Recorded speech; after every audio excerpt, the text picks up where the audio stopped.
Good morning. This is Bill from Curious Cars and Auto Europe of Naples on another lovely Florida Tuesday. Again, the weather's nice today. We've had a nice, crisp, chilly morning going into sunshine, high 70s, maybe even low 80s, which I'm not a big fan of in March, but what the hell.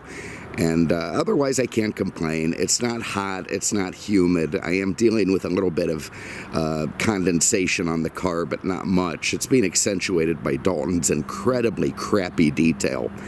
Even by his standards, this is particularly crappy, but we'll get into that as we go. Bird activity at a minimum. I haven't seen the goats in over a week. I keep looking. Maybe they're behind the motorhome, peeking their heads around, waiting for an opportune time to leap out and get me, but so far so good. So frankly, we're pretty much animal-free this morning. I haven't even seen Peter's enormous cat, which, god damn, is that thing menacing. So I think we're pretty free and clear to go forward, and I'm happy to do that today because I have, and I know a lot of you, maybe my age, aren't going to be particularly excited, but so what? I don't care. I'm actually thrilled. I am excited. I have a 1990 Ford Probe, and what a Probe it is. Only, under 17,000 miles on this thing. I was very lucky to find it.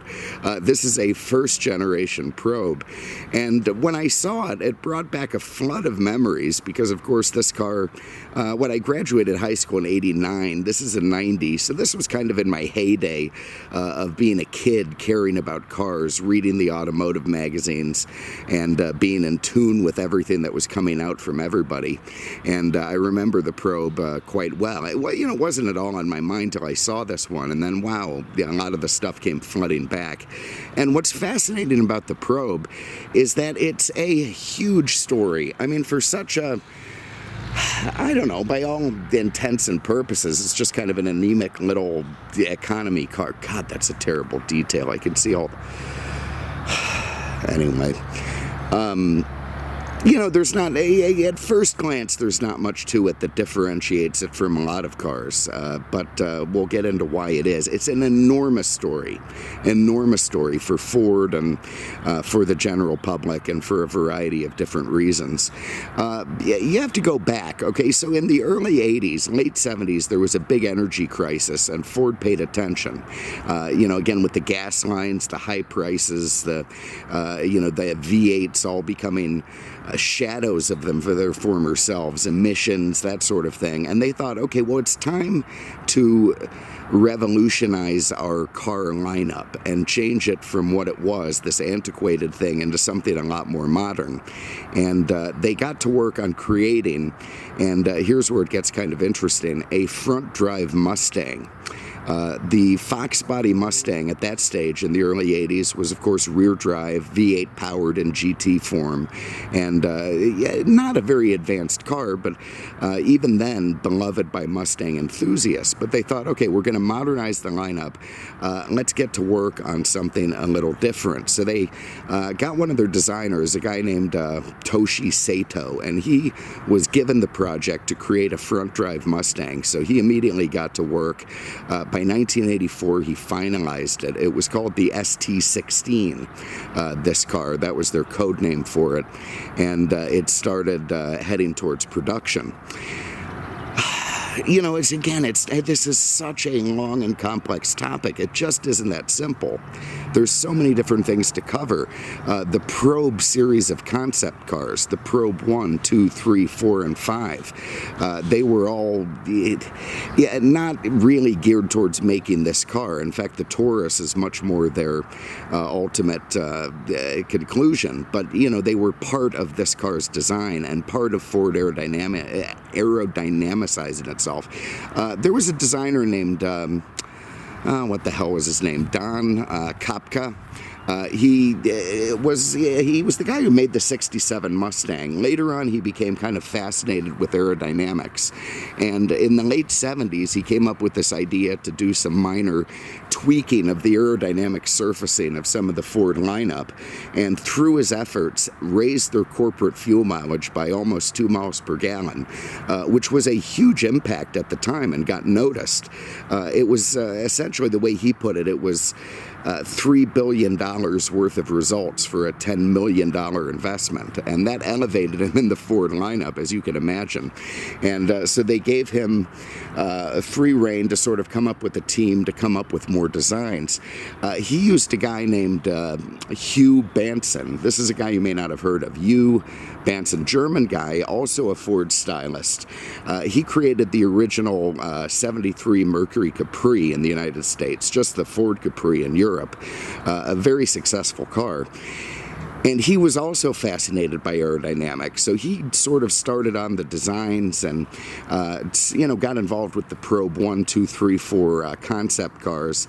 And ultimately, he went on to design many of the cars which would become the identity of Ford through the mid-'80s onward.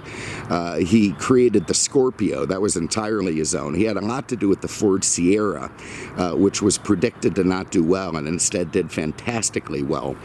The Sierra actually made it to these shores as the Mercure.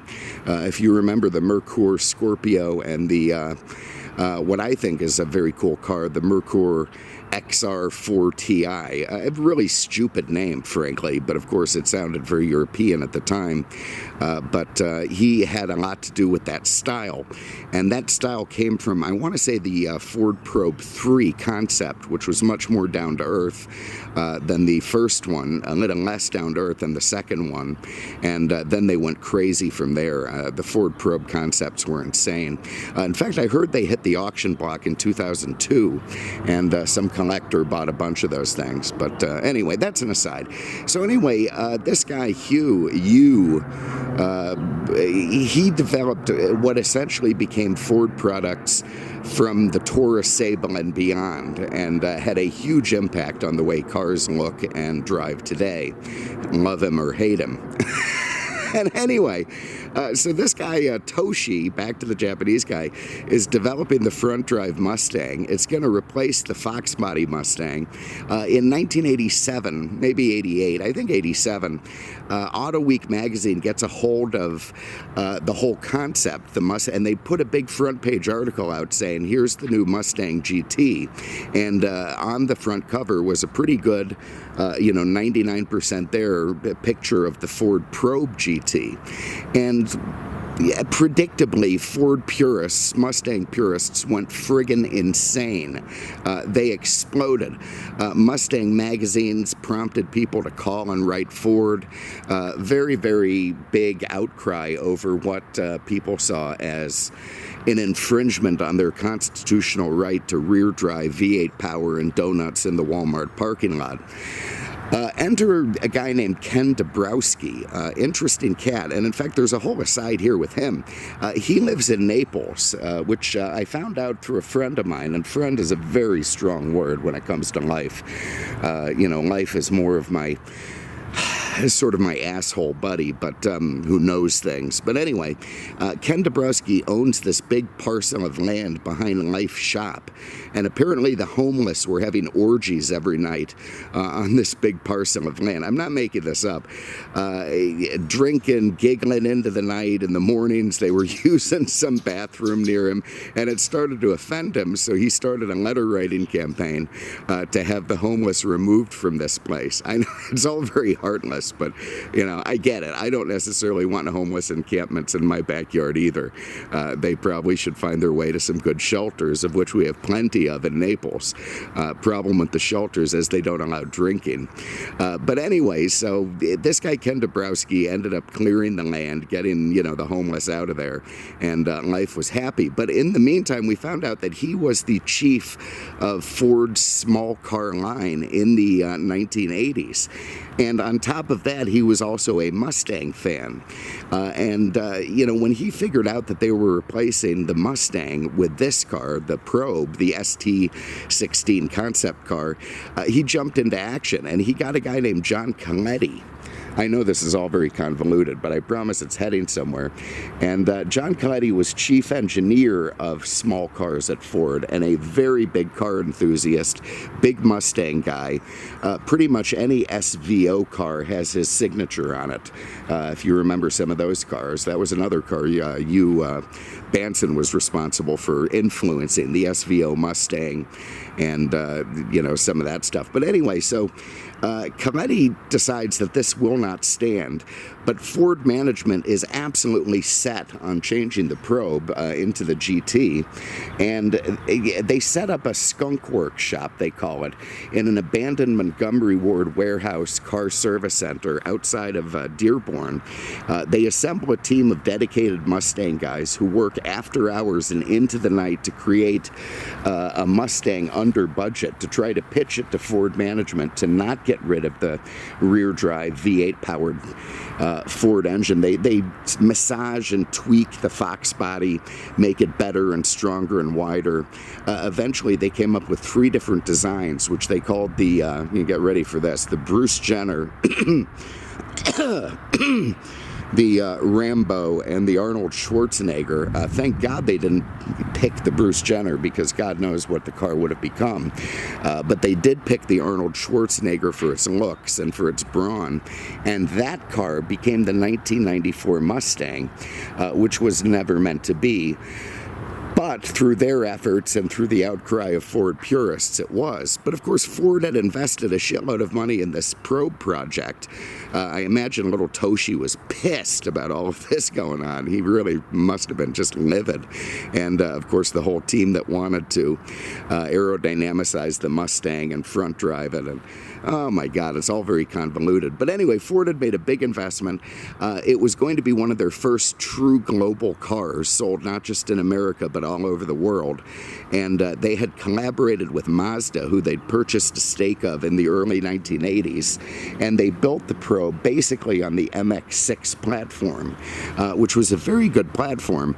But it really was more than just badge engineering. In fact, in a lot of ways, the probe ended up to be a better car than the MX-6. So you can't just accuse him of slapping some badges on a restyled MX-6.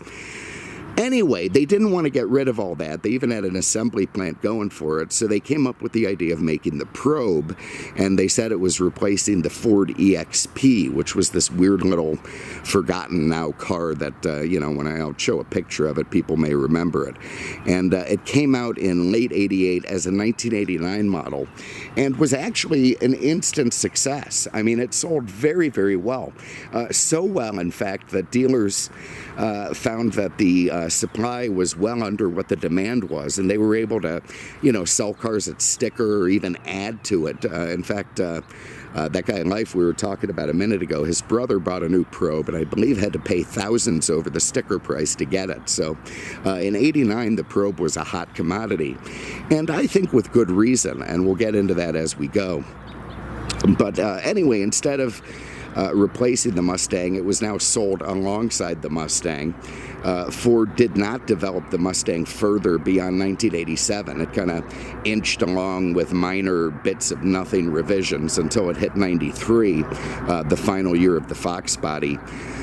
And actually not really, because the 94 then went on to 2004 as sort of a revamped Fox body. So when you think about it, that Fox body Mustang ran from 79 through 2004, which is pretty miraculous. But anyway, this GD platform-based Mazda, the goddamn platform, it sold pretty well and was a good car and was immediately beloved by the press. And the GT form with the turbo actually kept up with the rear drive Mustang. It was within a tenth or two of it in acceleration times. Frankly, it handled a lot better four-wheel independent suspension and was truly a much better built car. So you can see where Ford was going with this thing.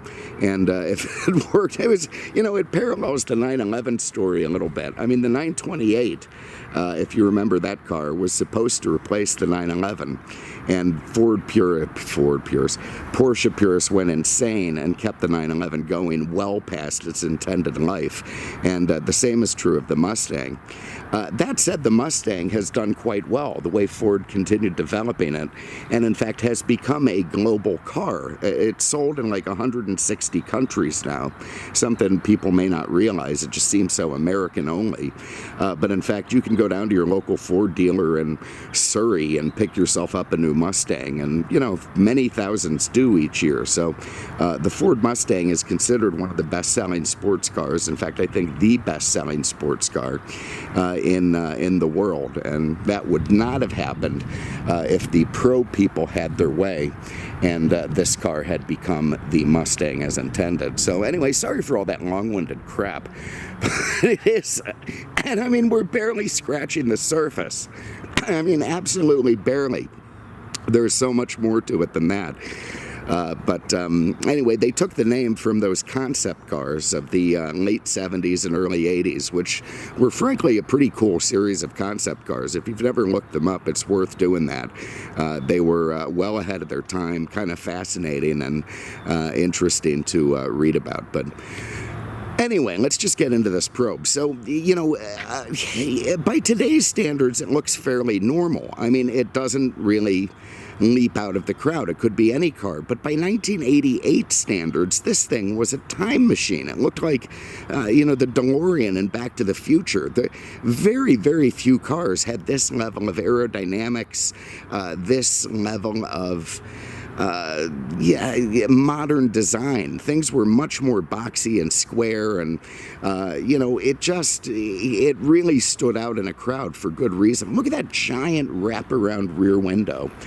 You know, you've got this big long side window that wraps around into a big long hatchback back window. You've got flush mounted tail lamps, you know, for aerodynamics. You've got flush mounted door handles, flush mounted glass.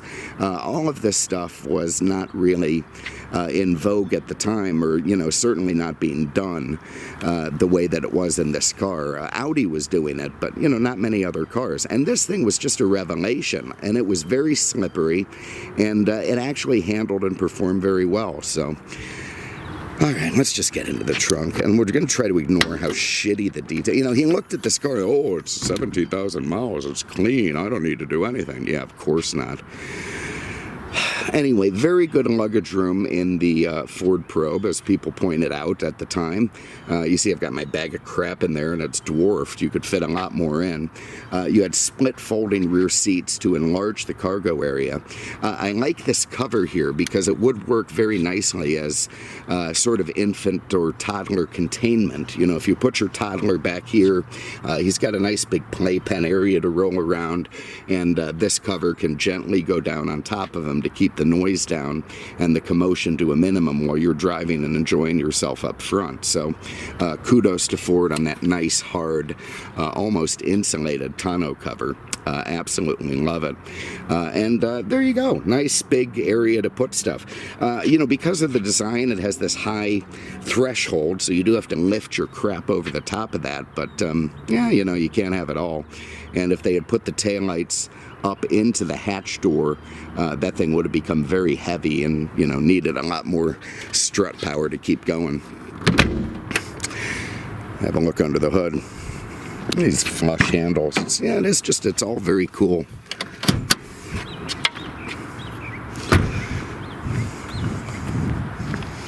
All right, so under here, if I can get in, we're going to find, again, more shitty details, but surprisingly heavy hood for prop rod and not struts. But there is a 2.2 liter 4-cylinder fuel-injected engine, 3 valves per cylinder, in this naturally aspirated form that you got in this GL or the GT. Had 110 horsepower, which is shitty today, but wasn't bad by 1990 standards. It's all Mazda built, despite the Ford stamp on the valve cover, and as such, it's actually a pretty damn good engine. Same one that came directly out of the MX-6. Very, very reliable, very smooth, very proper.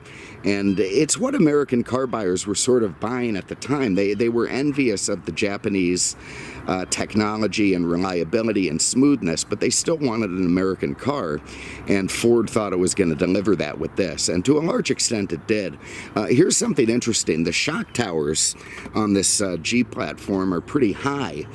Ford has this swooping hood, so they had to think fast, and they came up with what we'll call these power bumps in the hood to let the shock towers clear. That's kind of a elegant solution to kind of an annoying problem. I mean, they're not the first company to put, you know, bumps in the hood to cover shit under the hood, but it worked pretty well in the Probe. And you know, you look under the hood of this thing and it could be like an Accord. I mean, it's obviously Japanese. It just does not look like an American engine, and that's because it isn't.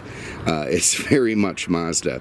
But anyway, a very nice setup, front wheel drive. This one's made into a 4-speed auto. You could also get a 5-speed manual, and it turned out to be a pretty great engine. And let's get that back down.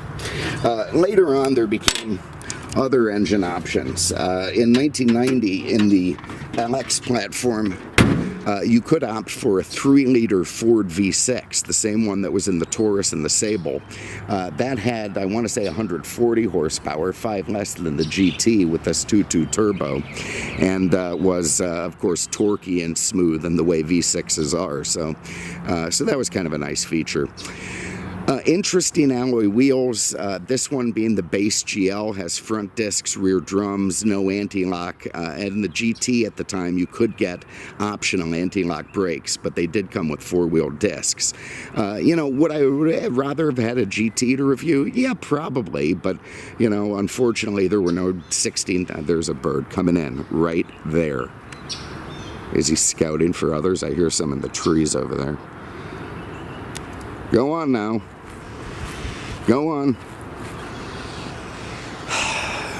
Anyway, yeah, I would have rather had a GT to review, but you get what you get.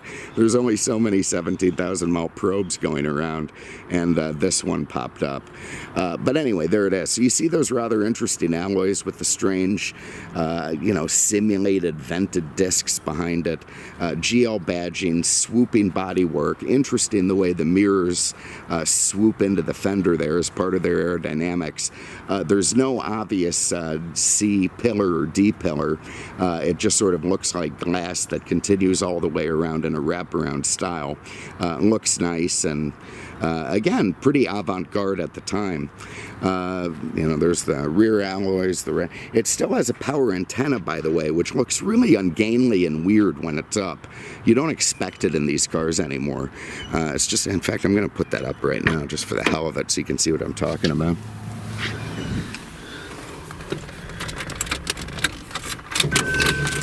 Oh, God. There it is, going up. Yeah, have a look at that. So there's the original power antenna working, which is quite neat. But it just seems strange, this big vintage-looking power antenna on this, you know, moonlander-looking car. So very, very weird. And the modern-looking Probe badge. Let me move this car forward a little bit, try and get out of the sun. It's been our enemy lately. Having to start earlier and earlier, and no clouds to speak of.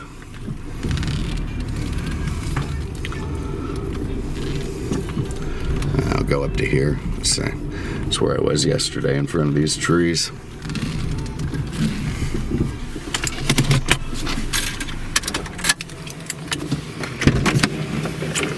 All right, so what do? We were under the hood. Oh my God, I've got my iPad in the back here getting in my way.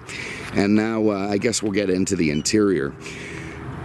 The interior is kind of fascinating. Now, this car borrowed heavily, not just from the MX-6, which of course is the whole platform is the MX-6, but the FS Series RX-7 from Mazda, which was one of, frankly, the coolest, if not the coolest RX series ever made. A very, very neat car. It took the instrument cluster from that, and to my delight, it took its pop-up headlights, which I absolutely love. I am a sucker for pop-up headlights. I just think that's the coolest thing ever, and I miss it, and I wish we could get them back. But What a shame. But anyway, there they are, and they are directly from that RX-7 unit. Yeah, one thing that's interesting about them using pop-up headlights is you can imagine what a difference that makes for aerodynamics. It's like two big air brakes when you put them up at night. It surprises me they didn't try to integrate the headlights in some sort of flush way that wouldn't upset the aerodynamics of the car. So who knows if that was stylistic or just something by necessity. In the back seat, your Canadians, yeah, they're going to be chipper enough. I mean, the legroom's shit. The headroom's even worse because of that sloping back window. But you know, it's nice and wide. It looks like it has a nice bucket. And, you know, stuff them back there. They'll be pretty happy. They'll get where they're going. They'll be fairly fine. The first year didn't have 3-point belts in the back. Second year did. So very nice to keep your Canadians safe. And, you know, it's new back there. Again, I mean, I don't know who owned this thing. I mean, who buys a base probe and drives it 17,000 miles over 30 years? It absolutely shocks me and makes me feel like an absolute dinosaur that this car that I do remember and that still looks fairly modern today and was very modern at the time now qualifies for Florida 30-year-old blue antique tags. I mean, if that doesn't depress the shit out of me, I don't know what does. I mean, unbelievable. Anyway, those rear seats are split and do fold down again for extra cargo. All very nice stuff. And here we got birds going ape shit over there. I got my phone ringing in my pocket. I'm going to take 1 second to see who it is. I'll probably call back 9 times. Well, all of a sudden there's some real creepy sounding birds around, so I'll be happy to get in this thing and drive away. But super quick. Okay, from the outside, we've got, you know, what appears to be very nice fit and finish. This seems like all Mazda to me, the way the vents go. You hear that thing? It's pissed off and weird. I'm nearby. I'll keep an eye out. Anyway, the way the vents go into the door panels, I mean, window cranks, this is not something you really see anymore, but maybe in base pickup trucks. Sort of interesting pleated vinyl with, you know, soft plastic door pulls. All very nice, tightened together, as you would expect in a low-mileage car. But I bet even in a high-mileage probe, all that stuff stayed together, having so much Mazda influence. The seats, nice, cloth and vinyl, whatever. They've got good adjustments. They're pretty comfy to sit in. The dash, very reminiscent of the Ford Mustang's Plastic Wonderland at the time. And again, not surprising. God damn, that thing's nearby. I need to start carrying my gun in my pocket. I can at least scatter it with a shot. But anyway, reminiscent of the Ford Mustang at the time with the big plastic dash and column that, well, anyway, let's just hop in the damn car. That bird is really unsettling me. Fire this thing up. Nice way the door's closed, too, with the proper nice thud. You know, people weren't, God, you can't even get the key in when you're one-handed like this. That was a nice bit of engineering. You see that little glowing green light that helps you find the key at night. Little stuff like that is nice. But anyway, you know, it's all very familiar to anyone who's driven an RX-7, this big instrument hump, which when you move it, the whole cluster moves with you, which is nice and, you know, keeps the gauges aimed. They don't become obscured by the wheel when you tilt it in a different way. Let's get that back down again. Like it low. Here's the base gauge cluster, which gives you, you know, pretty full gauges. You've got your tach, your speedo, your fuel gauge, your oil pressure, your volts and temp, and it's all that you need. They did have an optional digital display on the LX and GT models, which people really didn't like. I mean, I suppose, you know, it's nice that it had it, but people didn't like the way it worked. They did like this RX-7 switch gear at the time. time, and so do I. I like the way the lights work. You twist this little roller here to make them pop up. Down again, your turn signal lever is this interesting little stalk. Very nice the way it works with the steering wheel. Your hands hit it, just a good ergonomics in this car. Your wipers over here, I don't know what would have been here in a more equipped model. Also, the GTs had some sort of a trip computer under this panel here over the vents, but in this one, no. You've got a very standard looking Ford climate control unit, works good, cold AC, Ford cassette deck with 4 speakers, sounds pretty good. Yeah, there it is, sounds great.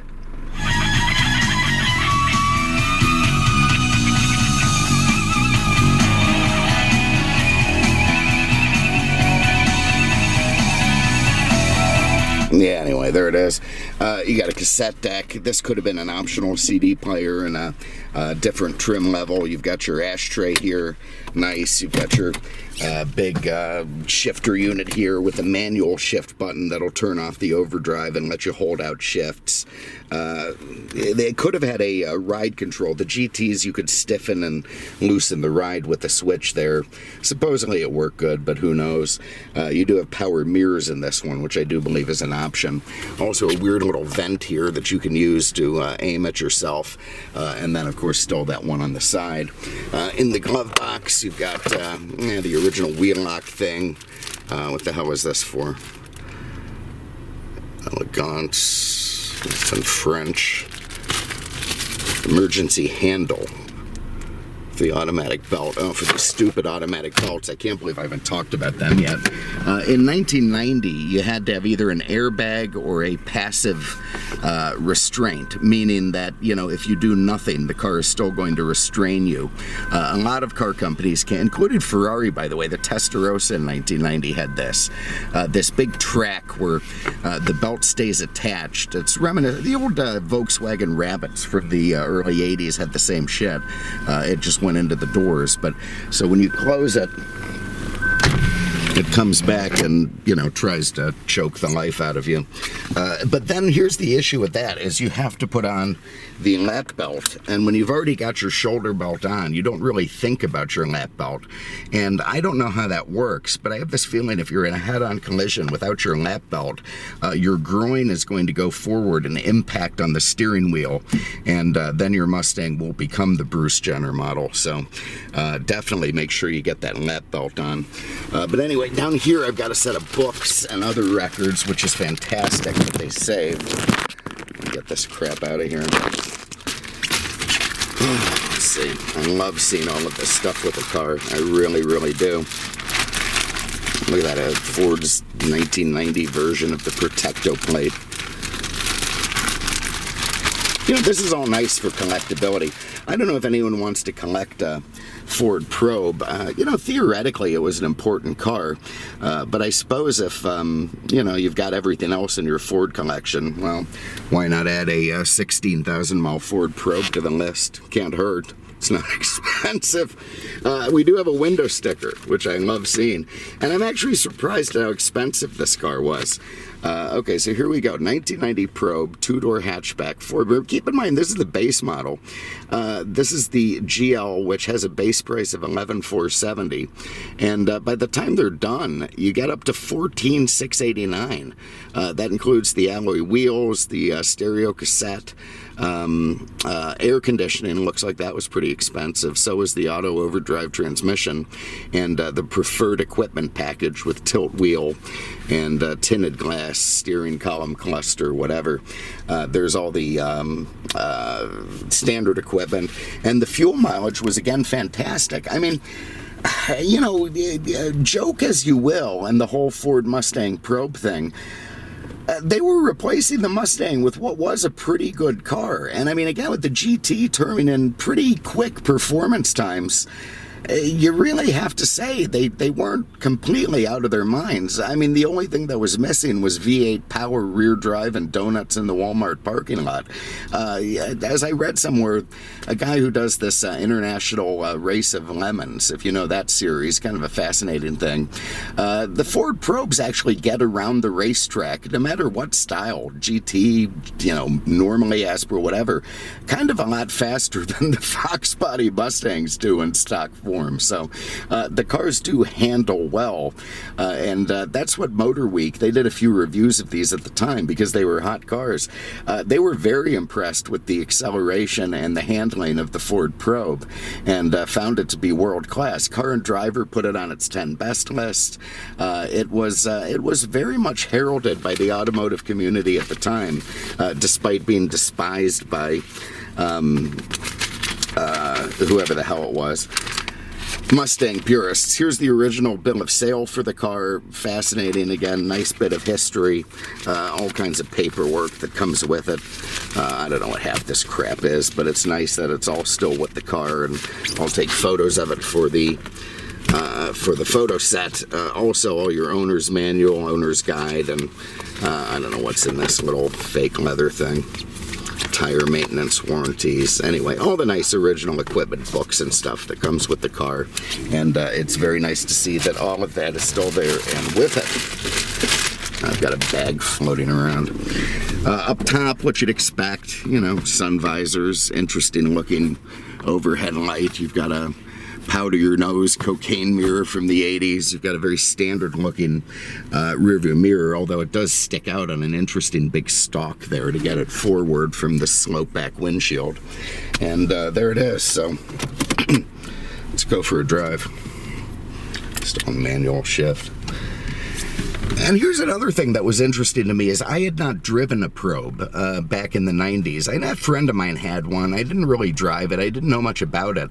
So the first time I really ever drove a Probe was last night that I can remember. I mean, one may have come on the used car lot when I was a kid at the Buick store or something, but I don't remember it.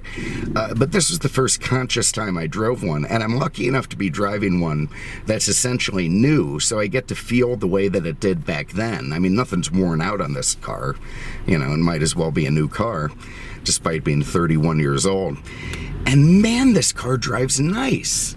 Again, way better than the Fox body, to be frank, and I like the Fox body, but this is a much more modern feel. What it feels like is a very high-quality Mazda platform, which it turns out it is a very high-quality Mazda platform, so it really should drive that way. The steering wheel feedback is nice. The sensitivity from the power steering is nice. I can't remember if it's variable assist or not, if it tightens up as you go, but I think it does, and that seems to work very well.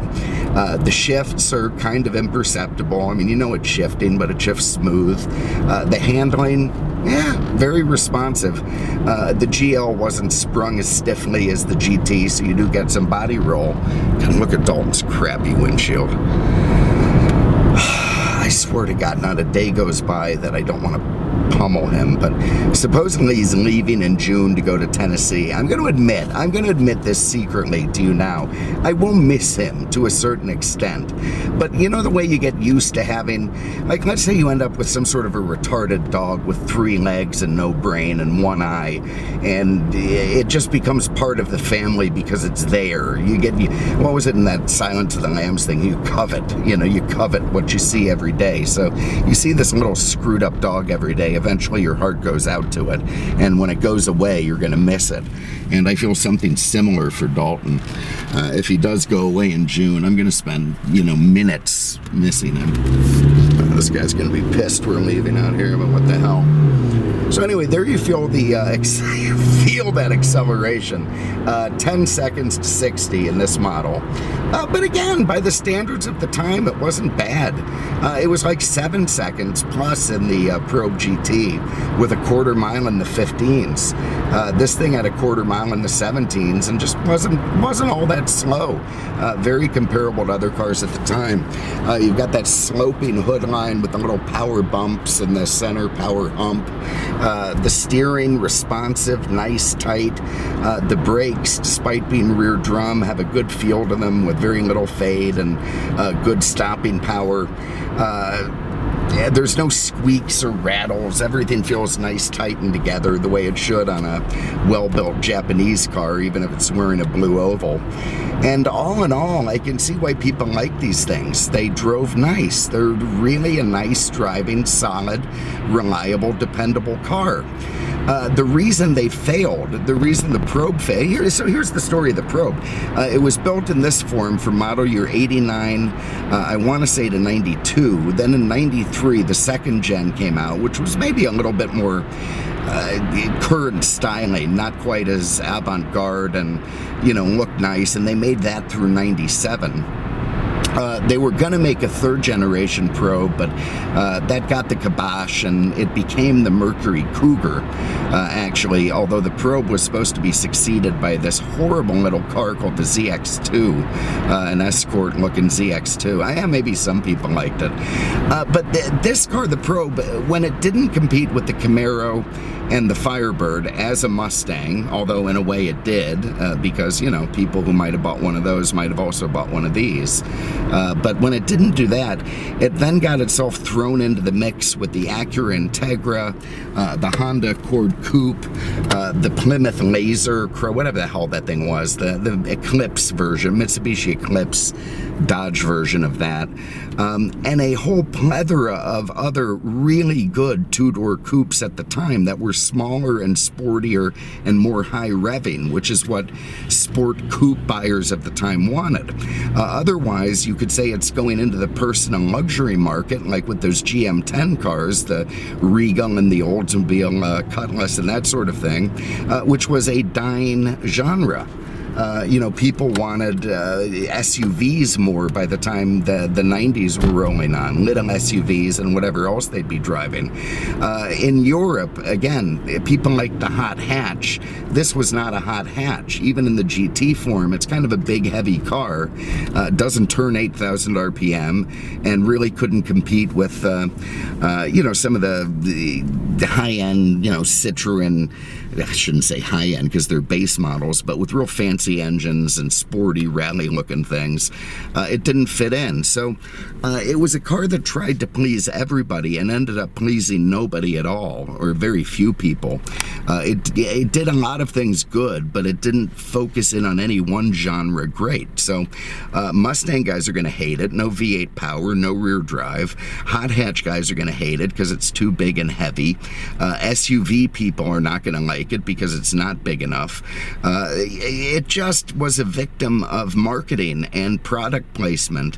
And, you know, if it had been a Mustang, it had a better chance for survival because of the name. But as a Probe, it just became the answer to the question that nobody asked, and it quietly drifted away into non-existence. But it was an important car at the time, and the styling would be what Ford became. It became this aerodynamic, you know, kind of clever car company, building pretty modern, good-looking stuff for the masses all over the world, a big global company. And the Probe was one of their first true global cars, not just, you know, okay, this thing's pretty good, we can sell it here. It was designed to be global from the get-go, and thus sort of ushered in this new era of Ford that really modernized the company. So anyway, there it is. This car is for sale at Auto House of Naples, and, you know, if you don't like this one, I guess you could go find the other 17,000 mile Probe up the road. You know, where do you find something like this? You can call the guys at 239-263-8500, on the web at autohousenaples.com. There's some argument that because of its importance and weirdness, the Probe will be a collectible car in the future. I don't know. I mean, I'm not going to go out on a limb and say that. I think anything becomes a collectible car when it's well preserved, in nice shape, and, you know, is interesting to people because it brings them back to a point in their lives that they knew before, and the Probe does do that very, very well. So anyway, thank you for having a look. Really appreciate it. I'm going to try to keep the videos pumping. Hopefully I got more stuff for tomorrow, and we'll take it from there. Thanks for having a look.